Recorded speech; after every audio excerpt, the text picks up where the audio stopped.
ಬಂಟ್ವಾಳ ಅಮ್ಮುಂಜೆ ನಿವಾಸಿ ವೃದ್ಧೆ 73 ವರ್ಷದ Benedict Carlo ಎಂಬವರ ಆರೈಕೆ ನೋಡಿಕೊಳ್ಳುತ್ತಿದ್ದ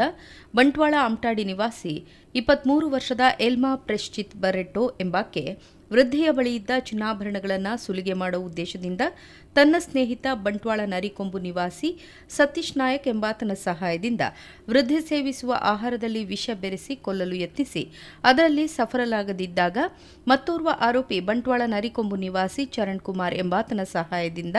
2021 ಜನವರಿ 25ರಂದು ರಾತ್ರಿ ಬೆನೆಡಿಕ್ಟ್ ಕಾರ್ಲೋರವರನ್ನು ಉಸಿರುಗಟ್ಟಿಸಿ ಕೊಲೆಗೈದು 61.070 ಗ್ರಾಂ ತೂಕದ ಚಿನ್ನಾಭರಣಗಳನ್ನು ಸುಲಿಗೆ ಮಾಡಿ ಸಾಕ್ಷ್ಯ ನಾಶಪಡಿಸಿದ ಘಟನೆಗೆ ಸಂಬಂಧಿಸಿದಂತೆ ಬಂಟ್ವಾಳ ಗ್ರಾಮಾಂತರ ಠಾಣೆಯಲ್ಲಿ ಪ್ರಕರಣ ದಾಖಲಾಗಿತ್ತು.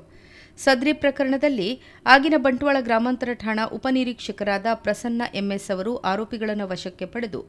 ಬಂಟ್ವಾಳ ಪೊಲೀಸ್ ವೃತ್ತ ನಿರೀಕ್ಷಕ ಟಿಡಿ ನಾಗರಾಜ್ರವರು ಪ್ರಕರಣದ ತನಿಖೆಯನ್ನು ನಡೆಸಿ ಅಗತ್ಯ ಸಾಕ್ಷ್ಯಗಳನ್ನು ಕಲೆ ಹಾಕಿ ಸದ್ರಿ 3 ಆರೋಪಿಗಳ ವಿರುದ್ಧ ನ್ಯಾಯಾಲಯಕ್ಕೆ ದೋಷಾರೋಪಣಾ ಪಟ್ಟಿ ಸಲ್ಲಿಸಿದರು. ವಿಚಾರಣೆ ನಡೆಸಿದ ನ್ಯಾಯಾಲಯ 3 ಆರೋಪಿಗಳಿಗೂ ಜೀವಾವಧಿ ಶಿಕ್ಷೆ ವಿಧಿಸಿ ಆದೇಶ ಹೊರಡಿಸಿದೆ.